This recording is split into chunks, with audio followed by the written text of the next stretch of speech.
সুটটা চুরি করে কয় টাকা জমাইছো? এত বড় ফার্মে আছে বড় বড় গরু দেখতেছো? খয়রাতি খা, তুমি কোনো কথা কবা না। তোমার গোষ্ঠী সহ সব খয়রাতি, দিন আনা দিন খায়। তুমি কি করে কলা গাছ ফাল দিয়ে ওটা এত বড় লোক হইলে আমি জানি। তুমি বিশাল দুর্নীতি করো, এই গ্রামে একমাত্র দুর্নীতিবাজ তুমি। কারি কারি টাকা জমাইছো। শোনো, যতই টাকা জমায় না কেন, আমার সে বড় গরু কিনে ফাললা তুমি দিতে পারবা না। তাই না? খুব ডায়লগ দিলে যে আমি দুর্নীতি করে টাকা জমাইছি। তা তুমি কোয়ান্তে টাকা মারিছো? হ্যাঁ, ব্যাংকেতে ঋণ নিছো তুমি, ঋণ খেলাফে ব্যাংকেতে টাকা নিয়ে টাকা দেও না, এ সমস্ত ঘটনা কি আমরা জানি না? তুমি অনেক জানো, অনেক বোঝো, পারলে প্রমাণ করে দেখাও। এই ফার্মের সবচেয়ে বড় গরু আমি কিনবো, লাগানি সব করে কিনবো, একটা তুমি পাবে না। ফার্মের মালিক, হ্যাঁ মালিক। হ্যাঁ, একই টাকা মাঝে করছে, দাঁড়াও কি করে তুমি করো কেন? এই কোনে যাচ্ছিস? ওরে আল্লাহ, আমার সময় নাই, আমার গরুর খাবার আনতে যাইতে হবে। ওরে তোর খাবার টাবার পরে গরুরে একবেলা খাবার না খাওয়ালি গরু বাঁচবে, সমস্যা নাই। তবে যে গরম পড়িছে তাতে গরুরে একবেলা গোসল না করালি গরু তো স্টক করবে। আগে গরুরে গোসল করে যা। আচ্ছা আমি যাচ্ছি। তো ফাঁকি বাস গরু নিয়ে কোনো টেনশন করা লাগবে না। এই খামারে যত গরু আছে সব আমার, আমি কিনে নিলাম, টাকা নিয়ে কোনো টেনশন নেই। এই থামো, এই খামারের যত গরু আছে সব ওনার। চুরি শাস্তি করে কয় টাকা জমাইছো? আমি আগে বলেছি না, সব গরু আমার, সব কথা বাদ। এই, তোমার এই খামারে যত বড় বড় গরু আছে সব আমার বাড়ি পাঠাবা, যত টাকা লাগে আমি দেবো। আরে কি যত টাকা লাগে, ও কত টাকা দেবে? গরুর দাম কত হইতাছে? 10 লাখ, আমি বেশি দেবো। 10 লাখ তুমি বেশি দিবা? এই আমি 15 লাখ বেশি দেবো। আমি 20 লাখ, আমি 30 লাখ, আমি 40 লাখ বেশি দেবো। এই আমি 50 লাখ দেবো। এই, এত টাকা গরু দাবি না? আপনারা থামেন। কি শুরু করেছেন আপনারা? এই গরমের ভিতরে এমনি তো আমার মাথা খারাপ, তাছাড়া আপনারা আরে খারাপ করে দিয়েছেন। আমি কি বলি মন দিয়ে শোনেন, আপনারা দুইজন যেইখানেই যান সেইখানেই কোনো না কোনো ঝামেলা সৃষ্টি করেন। এখন কুরবানির সময় আমি কোথায় 2 টাকা লাভ করব তা না, আপনারা এখানে এসে জ্ঞান শুরু করে দিয়েছেন। আচ্ছা ঠিক আছে, আর গ্যাঞ্জাম ফেসাদ করতেছি না। তাহলে একটা সমাধানে আসি। শোনো, তোমার ফার্মের যে বড় বড় গরুগুলো আছে ওইগুলো তুমি আমারে দিয়ে দাও, আর তোমার ওই পাশে ওই যে ছোট ছোট চেইপু আমার যে গরুগুলো আছে ওইগুলো তুমি ওই সুত্তরে দিয়ে দাও। হিসাব তো মিটে গেল। কি মজা, সব কটা করে উনায় দাও, আমার পেশি গরু কটা ঠিক ছাগলের মতো। আমি কি আঙ্গুর চাষ নাই? ওই কুরবানি কি তোমার বাড়ি যে আমি গোশ কাট পানি? এই তোমার ফার্মে সব করে আমায় দিবা, আমি দেবই না। হ্যাঁ আমি বুঝতে পারছি, আমি খুব ভালো করে বুঝতে পারছি। আপনাদের দুইজনের টাকার গরম আছে, এই জন্য আপনারা ফুটনি দিয়ে আসছেন। সব গরু যদি আপনারা নিয়ে যান, এই গ্রামের লোকজন কি কুরবানি দেবে না? তাকে আমি গরু কোন দিয়ে দেবো। আচ্ছা ঠিক আছে, তাহলে একটা দুটো গরু রাখে বাদ বাকি কটা আমারে দিয়ে দাও। এত দিকে তোমার এই কি কয় 2-3টা গরু রেখে মানে সব গরু আমারে দিবা তুমি? এই আপনারা থামেন, আমি কি বলি মন দিয়ে শোনেন। আমার ফার্মের বড় 10টা গরু, 5টা গরু আপনারা দেবো, 5টা গরু আপনারা দেবো। ঠিক মতন বাড়ি পৌঁছাই যাবে, এখানে আর কোনো কেন্দ্র পাবে না। আপনারা বাড়ি চলে যান, গরু ঠিকঠাক মতন পৌঁছাই যাবে। আচ্ছা ঠিক আছে, কথা কাজে যেন ঠিক থাকে। বড় পাঁচটা আমার, আমার। দিবানি সব জ্ঞান দাম ফুটো দিয়ে আইছে।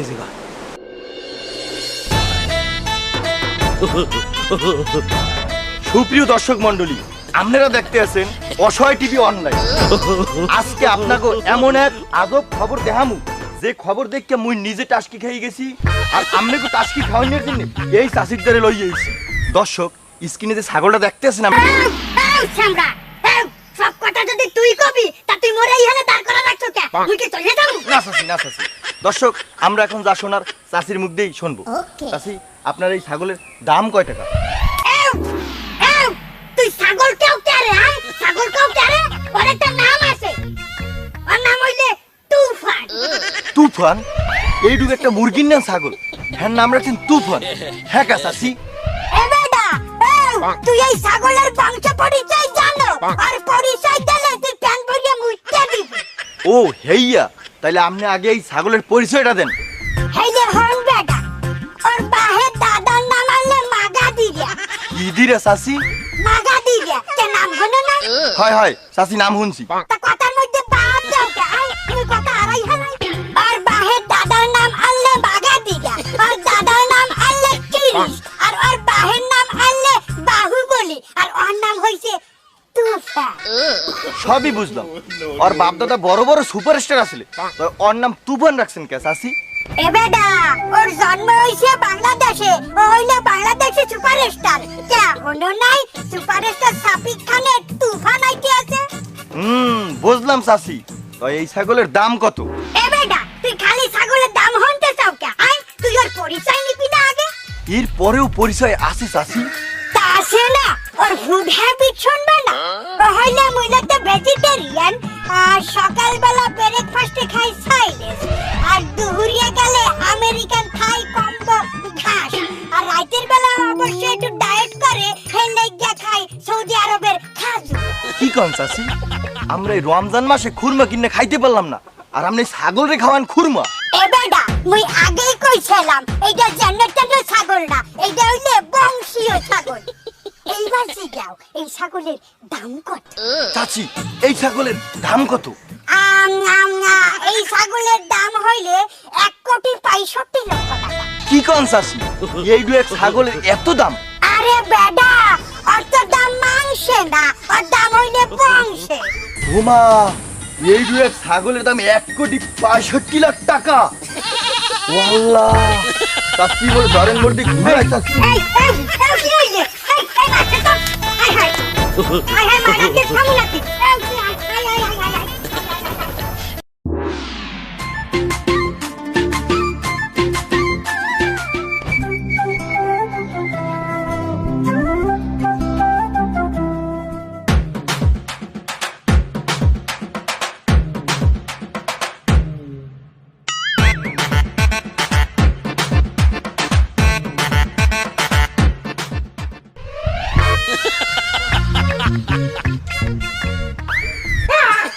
একটা ছোট ফ্রিজ চোখে দেখতে পারি না, কেন যাই ফ্রিজ শোরুমে এনে রাখে। আরে শালা, এটা আমার মেলা বড় ফ্রিজ, ওর ভিতরে অনেক জায়গা। এই সেলসম্যান, এদিকে এসো, এদিকে এসো। আসসালামু আলাইকুম চৌধুরী কাকা, আপনি কি ফ্রিজ কিনতে আইছেন? না, আমি ফ্রিজ কিনতে আসিনি, আমি প্লেন কিনতে আইছি, আমি ট্রেন কিনতে আইছি। তুই আমার একটা প্লেন দা। কি বলেন কাকা, আমরা তো প্লেন বিক্রি করি না, আমরা তো ফ্রিজ বেচি কাকা। তো জিজ্ঞেস করলি কেন ফ্রিজ নিতে আইসি কিনা? আমি ফ্রিজ নিতে আইসি। আচ্ছা যাক, শোন, তোর এই দোকানে এমন কোনো ফ্রিজ আছে যে 5টা গরু জবাই দিয়ে একসাথে রাখা যাবে? না না কাকা, এত বড় ফ্রিজ তো নেই, আমাদের এখানে সর্বোচ্চ 500 লিটার ধরে এরকম ফ্রিজ আছে। 500 লিটার? কয় টাকা দাম? দাম বেশি না কাকা, সর্বোচ্চ 1-1.5 লাখ টাকা কাকা। আহ, আমি তো ভাবেছি 10-12 লাখ টাকা দিয়ে একটা ফ্রিজ কিনবো। আচ্ছা যা, ফ্রিজের গুণগত মান কি? ফ্রিজ কি ভালো হবে? এই ফ্রিজের গুণগত মান তো আপনি জানেন না, এর অনেক গুণ কাকা। তবে শোনেন কাকা, আমাদের বিধবা গ্রামের এমপি নাশপতি বাবু আছে না, হ্যাঁ হ্যাঁ, আততয়রা মাইরে কুচি কুচি কইরে এই ফ্রিজে রাখছিল। ওকে। রাখার 3 বছর পরে সেই মাংস খুঁজে পাওয়া গেছে। তা সেই মাংস এত তাজা ছিল, গন্ধ শুকে কয়ে দিছে এটা নাশপতি বাবুর লাশ। ডিএনএ টেস্ট করা লাগে, এই সেই ফ্রিজ। কি করছিস তাই? তাহলে তো বড় ফ্রিজ। আচ্ছা শোন, তুই এই 2টা ফ্রিজ, সবচেয়ে বড় বড় 2টা ফ্রিজ আমার বাসায় পাঠাই দিবি। টাকা পাবি 1 বছর পর।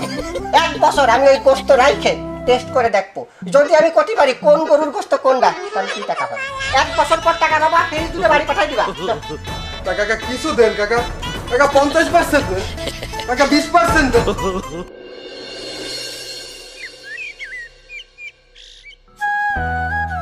শোন, বেশি বেশি ঘাস খাবি, বুঝতে পারছিস? সামনে কুরবানি, আমি এবার ভাবিছি এই কুরবানিতে তোরেই কুরবানি করব। মহান আল্লাহ তাআলা বলেছেন, তুমি তোমার পছন্দের পশুটাকে কুরবানি করো আমার জন্য। এই জন্য আমি মনে করেছি এই কুরবানিতে তোরে কুরবানি করব। আর তাছাড়া সেই ছোটকাল থেকে তোরে আমি সন্তানের মতো লালন পালন করে এত বড় করেছি। বেশি বেশি ঘাস খা, বেশি বেশি ঘাস খা। আরে খা।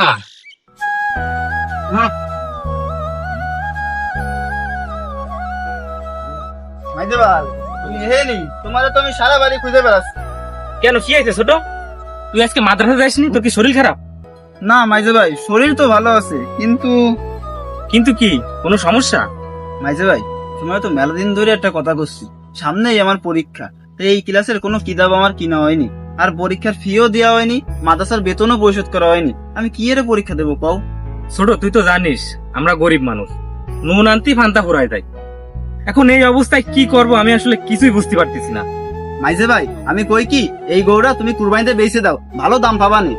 না না ছোট, কি বলিস তুই এটা? গরুটারে পালিতেই তো কুরবানি দেবো সেই নিয়ত করে। আচ্ছা তুই টেনশন করিস না, দেখি কি করা যায়। আচ্ছা বড় ভাইয়ের কাছে যায় যদি কিছু চাই, তাতে কিরকম হয় বলতো? বড় ভাই ধরে যাবা? বড় ভাই ধরে গেলেই ভালো হয়। বড় ভাইরা দিয়ে আসলাম, ওই পুকুর করে গাছপালা পরিষ্কার করতেছি। আচ্ছা ঠিক আছে, চল বড় ভাই তারে যাই কি। চল।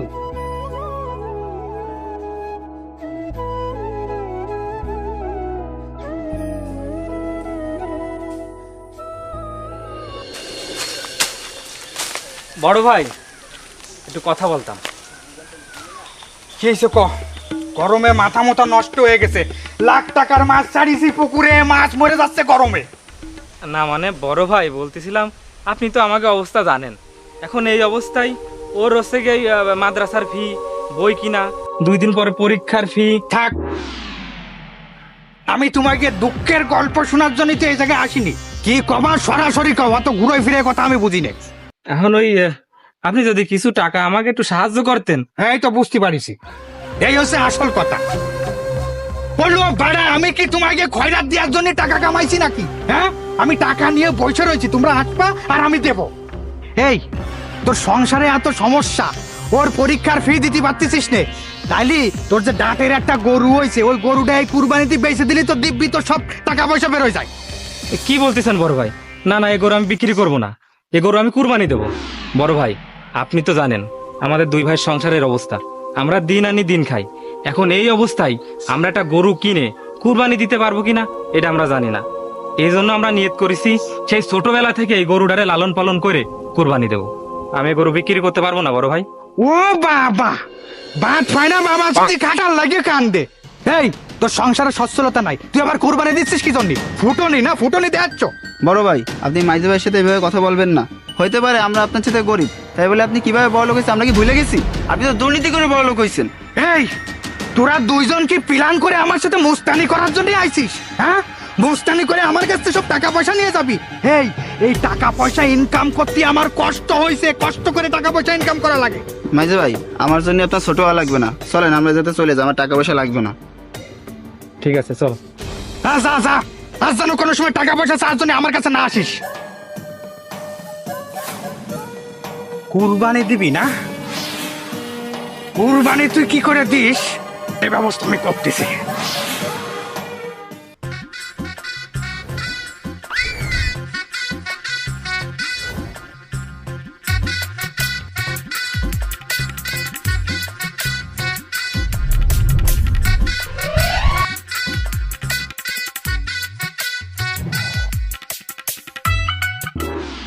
উস্তাদ, আমরা এই যে দিনের বেলা চুরি করতে আইছি, যদি ধরা একবার পড়ি তাহলে কি মাইদানা দেবে না, বুঝতে পারিছেন? ওরে হত কথা বলিস নে, ধরা পড়লে কোনো সমস্যা নেই, উপর মহলের হাত আছে, তুই তাদের হাত চালা। আরে উস্তাদ, উপর মহলে যদি হাতই থাকে তাহলে আমরা গরু চুরি করে নিয়ে সবার সামনে বুক ফুলাই ফুলাই যাবো। এই চুপ, তাহলে তো ডাকাত হয়ে গেল। একটা কথা সবসময় মনে রাখবি, আমরা ডাকাত না, আমরা তো চোর। আরে চুরি পেশা হলো একটা আর্ট, যার অন্য কোনো পেশায় নাই। ভাই তুই একটা কথা বলিস, তাদের দড়ি কল, দড়ি কল।